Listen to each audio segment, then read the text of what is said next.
Siap kembali berjumpa dengan saya Parindra Suta dalam acara Diampik Suta, dialog aspiratif mengupas postingan serta informasi kritis Semeton Suara Tabanan. Kali ini Diampik Suta akan bersama salah seorang narasumber luar biasa. Siapa beliau? Ikuti setelah yang satu ini.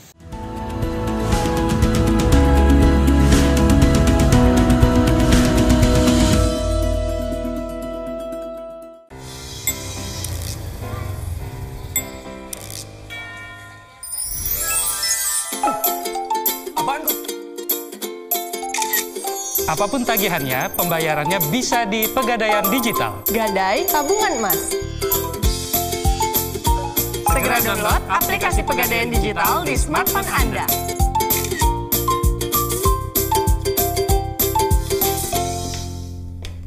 Pegadaian.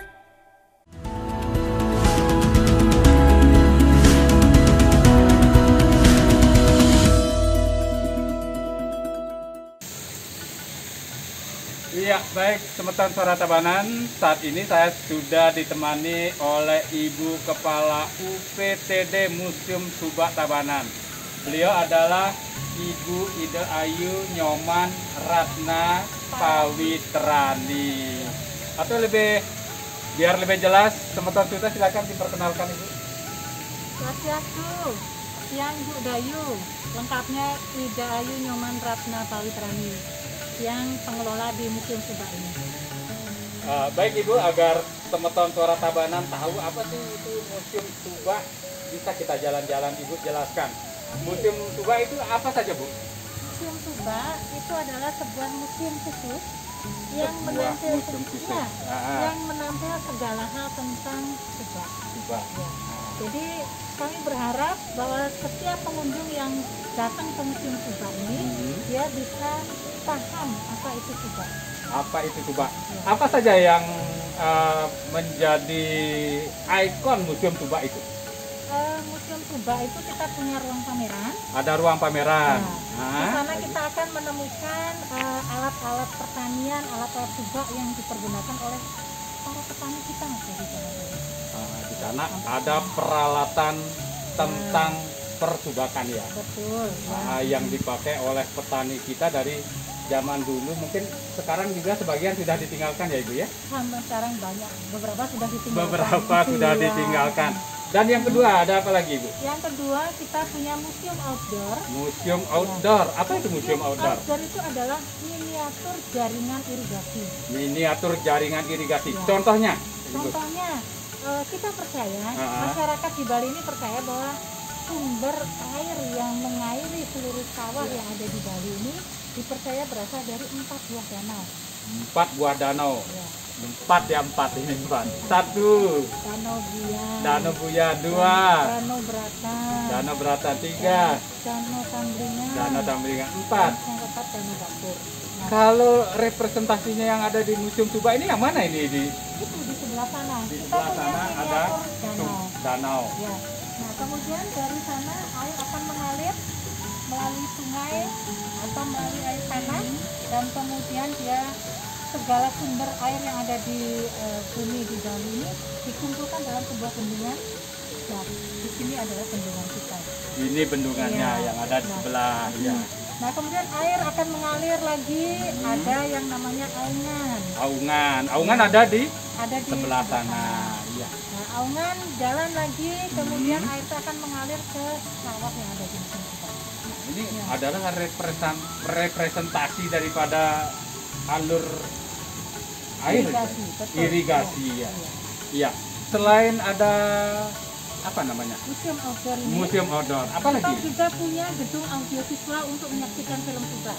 Ada museum audiovisual. Yang mana sih yang ini? Adalah gedung audiovisual kita.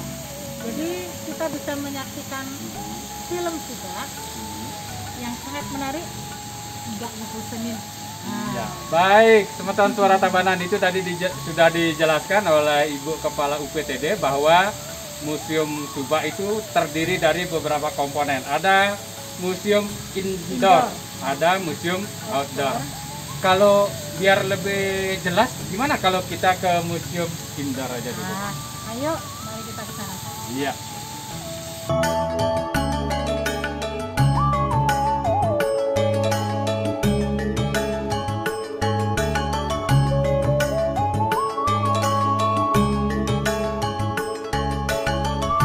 Nah, ini Ibu, ketika ada pengunjung yang datang, gimana ini penjelasan dari mana kira-kira dikasih? Penjelasan Untuk dari para pemandu. pengunjung, dari pemandu. Kita menyiapkan pemandu. Kita menyiapkan pemandu 5 orang di Ya. shift pertama dan siang hari sampai sore ada shift kedua ganti pemandu lagi. Iya, baik. Sekarang kita masuk ke indoor dulu ya. Fasilitas dari museum Subak ya. Semua Pemandunya. pemandu Pemandunya fasilitas itu dari fasilitas dari museum. museum Jadi, Subak. tidak Gratis ada apa biasa. bayar itu, Bu? Gratis. untuk Gratis pemandunya. pemandunya. Tidak ada biaya tambahan untuk pemandu. Nah, sekarang kalau kita masuk Ke ruang Museum pameran, indoor. ruang Dari mana? pameran kita itu ada di bawah. dari bawah ya. Kalau di atas ini adalah ruang pertemuan. Jadi Iya. kalau kita mengadakan, Ini museum indoor ya, Bu ya. iya, Nah, tapi ini kan kita biar kelihatan kita kasih baca. Iya, di museum indoor untuk bisa memberikan edukasi atau memperkenalkan kepada semeton suara Tabanan, baik yang ada di seluruh Bali ataupun jaringan mitra suara Tabanan di seluruh Indonesia. Kita memulainya dari mana ini, Bu? pertama, ketika memasuki Museum Subak, kita akan berikan pemahaman dahulu mengenai filosofi Trihita Karana. yang Pemahaman filosofi Trihita Karana. Iya, kita sambil jalan dulu, Ibu. Iya. Filosofi atau pemahaman filosofi Trihita Karana dimulai dari mana, Ibu? Ini terwakili dari skema irigasi Subak yang ada di Bali ini. Ini ya, Bu ya. Jadi di dalam Subak itu terdapat filosofi Trihita Karana yang pastinya semua semeton sudah tahu ya. Ada Pariangan, Pawongan, dan juga Palemahan. Pariangan, Pawongan, dan juga Palemahan. Iya. Nah ini sangat kental sekali di dalam Subak ya. Yang pertama Pariangan itu ditunjukkan dengan adanya pura-pura yang menaungi Subak. Nah, ada Pura Ulun Empelan, ada Pura Ulun Siwi, Iya, ada Pura Bedugul. Ini menunjukkan bahwa ada Pariangan di Para dalam Pariangan. Subak itu. Kemudian ada wilayah Subak yang merupakan Palemahannya. Iya, saya geser Ibu ya. Ini saya kira jantung tadi itu, Bu. Jantung apa daun? Seperti daun, seperti jantung. Iya. Nah ini adalah A, B, C, D, ini adalah wilayah-wilayah Subak yang merupakan pelemahan dari Subak itu. A, Palemahannya dari Subak, sawah ya Ibu ya? Sawah ya. B juga, C juga, D termasuk E. Kalau ini Ini Banjar Banjar Tedung. ini adalah pemukiman dari warganya. Kenapa disebut Banjar Tedung? Tedung. Ini kita mencontohkan di Subak Tedung. Jadi di sini Oh, adalah betul. Banjar Tedung. Oh iya. Subak Tedung di Gianyar. Oh ini miniatur Ini miniatur dari Subak Tedung di Subak Gianyar. Tedung di Gianyar. Kenapa di Gianyar? Bukan di Tabanan itu? Museum Subak ini bukanlah Museum Subak Tabanan, tetapi adalah Museum Subak Bali. Museum Subak Bali. Ya, makanya semua peralatan yang ada di dalam Museum Subak ini kita dapatkan dari seluruh wilayah yang ada di Bali. Iya Ibu, baik. Nah ini kita sekarang coba jalan-jalan. Ya, Ini kan masih dalam masa pandemi, PPKM lagi. Terus betul. Ya. karena ada PPKM kan otomatis juga kunjungan semakin tidak ada ya. Betul. Ya. Setelah dibatasi kemudian tidak ada sama sekali. Nah kemudian bagaimana untuk merawat koleksi-koleksi yang ada di sini? Kita saat ini memiliki lebih banyak waktu untuk melakukan perawatan koleksi. Iya. Karena adanya PPKM, jadi kami sangat jarang berkunjung. Setiap hari kita melakukan perawatan koleksi. Ada perawatan harian, ada mingguan, ada juga tahunan. Harian, mingguan, tahunan. Kalau yang harian seperti apa? Yang harian kita melakukan pembersihan biasa saja dengan sapu dulu, dan itu dilakukan harus persatu supaya lebih detail. Nah kemudian di perawatan mingguannya kita Menyapu. Seperti ini alat-alat ini tidak ada debu sedikit pun nggak ada ya? mempergunakan alkohol. Mempergunakan alkohol. Ya, mempergunakan alkohol. Jadi dia akan cepat kering, cepat menguap ya, bersih tapi dia tidak basah. Gitu. Karena kan kalau basah nanti dia akan jadi lembab. Makanya kita pergunakan alkohol. Nah, ini kan koleksi yang dimiliki oleh Museum Subak didominasi oleh bahan kayu dan juga bambu. Terus ada nggak perawatan spesifik yang dilakukan? Ada. Setiap tahun kita melakukan juga injeksi anti rayap. Injeksi anti rayap. Betul. Kalau kita lihat di sini ya, ini kan ada lubang-lubang di sini. Ya. Ini kita bor. Kita masukkan chemical supaya rayap itu tidak naik ke alat-alat kita. Ke alat-alat seperti ya. ini ya. Ini apa namanya Ibu? Ini namanya kaun lampit. Kaun lampit, tidak masuk ke kaun lampit ini ya. Nah, ya rayap. Terus kita juga melakukan fumigasi. Fumigasi itu apa? Fumigasi itu kita menyemprotkan gas ke dalam ruangan ini sehingga dia bisa masuk ke sela-selanya. Ke pori-pori pori-pori kayu atau bambu ya. Sehingga kumbang yang ada di dalam kayu itu dia akan mati. Kumbang yang ada di dalam kayu mati. Penyebab sesek. Kumbang penyebab sesek ya. Sering kita lihat di kayu itu ada serbuk. Nah, kayak ini itu ya. adalah sesek ya. Ini dulu lambat penanganan. Kita baru melakukan fumigasi ini di 3 tahun terakhir. Iya. Nah itu dia bisa masuk ke dalam pori-porinya sehingga kumbang yang ada di dalam itu mati. Nah, ini tadi masalah perawatan sudah ya Ibu ya? Iya. 1 injeksi anti rayap, kemudian fumigasi untuk mencegah kumbang-kumbang yang menyebabkan tai sesek gitu ya Bu ya. Kalau untuk di bambu kita juga melaksanakan injeksi bambu. Injeksi bambu. Sama ya perlakuannya bambu dengan kayu? Apa beda? Kalau bambu hampir mirip dengan injeksi anti rayap. Jadi itu ada di lubang di bambunya kita lubangin, kita masukkan chemical. Iya. Kalau melihat daripada upaya-upaya yang dilakukan oleh UPTD Museum Subak mengenai perawatan, kira-kira kalau begitu nanti pariwisata dibuka atau pandemi ini berakhir, berarti UPTD sudah siap ya menerima kunjungan sini? Siap. Kami akan selalu siap untuk menerima kunjungan. Kami akan sangat senang ketika tamu mulai berdatangan lagi ke sini. Iya. Pasti. Mungkin bisa yang kok bisa ya? Mungkin bisa lagi dijelaskan di secara detail. Kira-kira apa yang menjadi daya tarik yang bisa ditawarkan sehingga masyarakat bisa lebih penasaran untuk datang ke museum ini?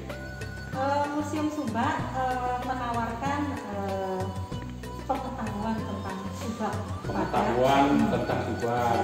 Nah, lagi. Pengetahuan tentang Subak. Jadi pengunjung yang masuk ke sini pasti keluar dengan memiliki pemahaman tentang Subak. Setelah datang dari sini pasti punya pemahaman. Iya. Yakin nih dia ya? Yakin karena dari pendahulu kita itu memang sudah menginginkan Museum Subak ini menjadi tempat belajar Subak. Ya, makanya wilayah dari Museum Subak ini disebut sebagai Mandala Matika Subak. Mandala Matika Subak yang artinya tempat belajar Subak. Tempat belajar Subak. Mandala Matika Subak artinya belajar, tempat belajar tentang persubakan. Betul ya. Iya. Terus nanti kan tadi Ibu bilang kalau berkunjung ke gedung atau ke Museum Subak ini dipandu oleh pemandu museum. Kira-kira nanti di dalam pemanduan itu edukasi apa saja yang biasanya secara umum diberikan? Kami memberi di dalam Museum Subak ini kita memiliki storyline. Jadi tidak akan ada yang terlewat sedikit pun mengenai Subak ini. Kita punya storyline. Pertama pemahaman filosofi Trita Karana tadi. Terus kemudian kita punya patung Dewi Sri sebagai Dewi Padi yang sering juga disebut sebagai Dewi Kesuburan. Nah, kemudian kita berjalan lagi, kita akan mendapatkan pemahaman mengenai danau yang mengairi seluruh sawah yang ada di Bali. Setelah itu kita akan belajar mengenai sejarah sejarah subak. Sejarah subak. Ya, ada prasasti dan juga lontar yang kita tampilkan di sini tentang sejarah dari subak itu. Iya, ini kan yang di indoor. Iya. Termasuk beberapa tadi yang di outdoor juga sudah dijelaskan. Nah, kalau kita ngomongin masalah indoor sebelum kita ke outdoor, apa saja yang ada koleksi-koleksi yang ada di dalam ini? Koleksi yang ada di sini mulai dari sejarah subak, Sejarah subak, terus kedua, kemudian organisasi subak, organisasi subaknya, kemudian mulai membuka lahan, cara membuka lahan, ya, membuat jaringan irigasi, membuat jaringan irigasi, upacara, mencari hari baik, mencari hari baik, kemudian mengolah lahan, termasuk panen, panen, pasca panen. termasuk peralatannya ya itu ya, lengkap di sini ada. Ya, jadi mulai dari mengolah lahan sampai nasi itu bisa dimakan. Itulah yang ada di dalam museum subak. Sampai nasi itu bisa dimakan. Sampai nasi bisa dimakan. Ada di museum subak. Ya. Kalau yang di outdoor, apa saja yang Kalau yang di menjadi outdoor, daya tarik? Yang di outdoor itu kita menampilkan miniatur jaringan irigasi mulai dari sumber air yang pertama yaitu dari danau, kemudian mengalir di sungai, kemudian karena topografi Bali itu berbukit dan berlembah, maka sangat mungkin sekali akan ada air terjun, atau petaku. Air terjun atau apa itu tadi? Petaku. Nah. Kemudian air dari berbagai sumber itu dikumpulkan dalam sebuah bendungan. Nah, jadi kalau kita jalan-jalan di area museum subak, kita melihat kolam-kolam itu mungkin yang tidak didampingi oleh pemandu nggak tahu. Berarti kolam yang ada itu merupakan representasi daripada danau ya? Jaringan irigasi. Jaringan irigasi. Bukan representasi dari jaringan irigasi. Nah, ketika air itu dikumpulkan dalam sebuah bendungan, kemudian akan ada aungan. Sekali lagi karena topografi Bali itu berbukit dan berlembah. Jadi seringkali memaksa petani itu untuk membuat jaringan irigasi yang menembus perbukitan. Yang disebut dengan aungan. Iya. Nah, nanti dari aungan itu berjalan lagi, di ujungnya akan ada yang namanya andungan. Nah, andungan itu adalah kolam pengendapan lumpur. Jadi sebelum masuk ke area sana, air itu akan diendapkan dulu lumpurnya, termasuk sebagai tempat koreksi sampah. Berarti andungan ini semacam filter kayak di sana ya, sebagai pengendapan lumpur, sebagai koreksi sampah, tempat pembersihan sampah, penjaringannya di sana. Jadi air yang masuk ke area sawah kita itu adalah air yang benar-benar bersih, bebas dari sampah dan juga minim lumpur. Ya demikian teman-teman Suara Tabanan, penjelasan dari Ibu Kepala UPTD Museum Subak, Ibu Ida Ayu Nyoman Ratna Pawitrani. Nah, kita di sini juga kan punya rumah tradisional. Itu merupakan bagian dari apanya itu dari museum? Itu merupakan bagian dari museum outdoor kita. Jadi museum outdoor kita selain menampilkan jaringan irigasi, kita juga memiliki kelengkapan subak yang lain, seperti balai timbang. Balai timbang. Apa itu balai timbang? Balai timbang itu adalah tempat untuk berdiskusi antara petani. Balai timbang ya. Ya, balai timbang. Di situ jadi tempat bertimbang rasa. Ya, bertimbang rasa. Kemudian di sana juga ada yang disebut dengan balai subak. Balai subak. Ya, tempat pertemuan anggota-anggota subak. Balai timbang, balai subak. Ya. Masih ada kubu. Ya. Masih ada puro bedugul. Puro bedugul ada juga di kompleks itu. Ya. Dan dilengkapi dengan rumah tradisional petani Bali. Rumah tradisional petani Bali. Kalau ngomongin rumah tradisional petani Bali, gimana komposisi rumah tradisional ala petani Bali itu? Rumah tradisional petani Bali tetap mengandalkan asta kosala kesali dan juga asto bumi. Iya. Dan karena ini rumah petani, jadi dia dibangun tidak dengan semen tapi dengan tanah popolan. Tanah popolan ya, tradisional. Maka namanya juga rumah tradisional. Petani, ya. Iya. Ini hanya untuk petani. Kemudian atapnya terbuat dari ilalang. Itu petani kita di zaman dahulu. Iya, baik Ibu. Tadi Ibu sudah menjelaskan bahwa Museum Subak ini terdiri dari satu museum indoor seperti yang kita ada di dalam saat ini. Ya. Ada outdoor, ada tempat pameran. Menyaksikan film. Menyaksikan film. Terus yang lain ada tempat lain nggak? Kita masih punya tempat lain. Kalau kita mau mengadakan pertemuan di atas ruang pameran ini kita punya. Ada ruang pameran. Kalau ruang perpustakaan gimana? Perpustakaan kita juga punya. Nah, kalau ngomongin masalah perpustakaan, koleksi yang dimiliki Museum Subak di perpustakaan itu gimana itu?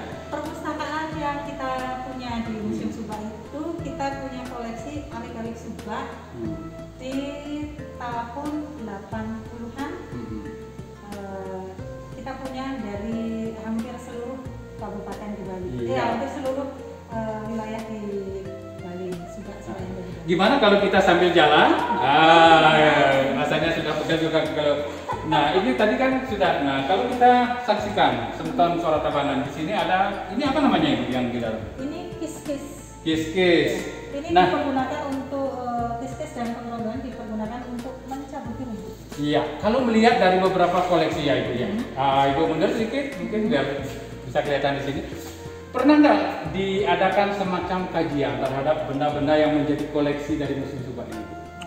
Setiap tahun kita mengadakan kajian terhadap koleksi yang ada di Museum Subak. Iya.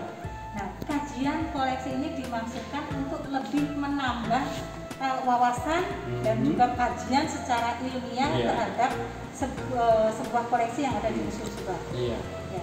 Kita sudah beberapa kali melakukan kajian yang melibatkan tim dari akademisi, dari Listidia, dari KASE, dari pemerhati Subak. Itu kita ajak bergabung untuk mengkaji koleksi yang ada di Museum Subak. Iya, baik Ibu. Dari sekian banyak koleksi yang dimiliki, kira-kira sudah ada berapa dari koleksi yang sudah dikaji? Misalnya mungkin. Ya, kita beberapa koleksi yang sudah kita kaji itu ada kepuakan, kemudian ada otoan, ada ketungan, ada tiga, dan di tahun ini kita mengkaji Dewonini. Nah, kalau boleh tahu kepuakan itu yang mana Bu? Iya, sambil jalan Bu. Sambil lihat cahaya, coba belum cahaya yang maksudnya. Nggak dekat deh. Kepuakan yang mana Ibu? Ini. Oh, yang sini ya. Ini yang namanya kepuakan. Nah, ini kepuakan. Kepuakan ini memang petani kita, nenek moyang kita itu memang sangat pintar sekali.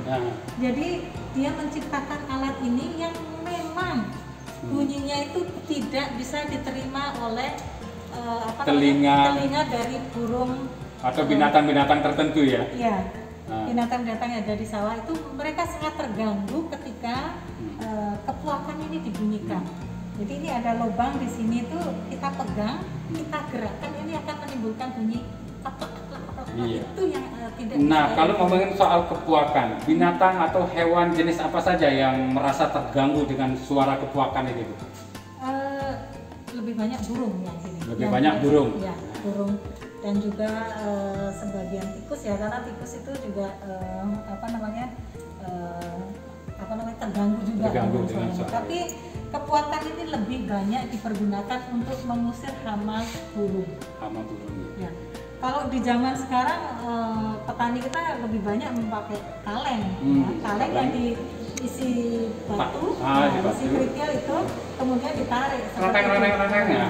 Padahal lebih efektif ini ya. Betul, efektif ini. Dan kalau di zaman dahulu mempergunakan tali itu tetap kepuakan yang dipergunakan. Iya. Jadi kepuakan di ujung sawah, kemudian dikasih ada tali, ditarik, lah itu akan menimbulkan bunyi. Baik Ibu, kepuakan sudah dikaji secara ilmiah ya. Selain kepuakan apa lagi Bu? Ada lagi ketungan. Ayo ketungan. sebentar Ibu, sebelum kita jalan. Gambar ya kan? Jelek no. Jelek. Salah satu Iya Ibu, tadi kan kepuakan salah satunya yang sudah dikaji oleh Museum Subak. Selain kepuakan, apa lagi yang sudah dikaji Ibu? ini petungan. Coba kita dari timur Ibu, dari sini Ibu. Ya. Petungan ini sudah kita kaji. Nah ini hitungannya Ibu ya. Petungan ini dipergunakan untuk melepaskan padi dari tangkainya. Melepaskan Ya. padi dari tangkainya. Kalau di zaman dahulu Ini ditumbuk kayak gini ya Bu ya. Ini bulir padi ini akan lepas dari tangkainya. Iya. Jadi ini dipergunakan untuk varietas padi Bali. Digunakan untuk varietas padi Bali. Karena dia dipotong dengan tangkainya. Kalau dari sisi kajian, apa yang ditemukan secara umum dan yang mungkin populer untuk dijelaskan ke masyarakat dari filosofi ketunan ini? Ketungan ini dipergunakan selain untuk melepaskan padi dari tangkainya, juga sering dipergunakan untuk upacara-upacara. Upacara-upacara yang besar selalu membunyikan ketungan. Ketungan. Nah, Ditumbuk rame-rame ya. Pada saat rame dengan menimbulkan bunyi yang sangat indah Dengan sekali. irama tertentu. Sering disebut sebagai moncang. Nah, itu dibunyikan beramai-ramai oleh ibu-ibu dan di situ memang dicari irama atau ritmenya. Iya. Nah, pada zaman sekarang ketungan ini malah jadi barang antik. Barang antik jadi Ya, yang jadi ketungan. barang antik sekarang ini. Seringkali ketungan ini malah dijadikan pajangan, dijadikan alat Untuk aksesoris ya di depan rumah atau di bagian-bagian tertentu dari rumah para warga ya. Iya baik Ibu Dayu Nyoman Ratna Pawitrani. Ternyata ngomongin masalah koleksi yang ada di Museum Subak ini rasanya tidak akan pernah habis-habis ya Ibu ya. Iya. Gimana kalau kita sambung pada episode berikutnya Ibu? Baik, Sobat Suara Tabanan, demikian tadi bincang singkat saya dalam acara Diampik Suta, dialog aspiratif mengupas postingan serta informasi kritis semeton suara Tabanan. Terima kasih sekali lagi Ibu Dayu Nyoman Ratna Pawitrani. Mungkin bisa diperkenalkan wajahnya sebentar Ibu untuk semeton suara Tabanan. Ya baik, ini beliau adalah Kepala Museum Subak Tabanan. Baik, Sobat Suara Tabanan, sekali lagi saya Parindra Suta mengucapkan terima kasih atas perhatiannya. Sampai jumpa. Om Santi Santi Santi.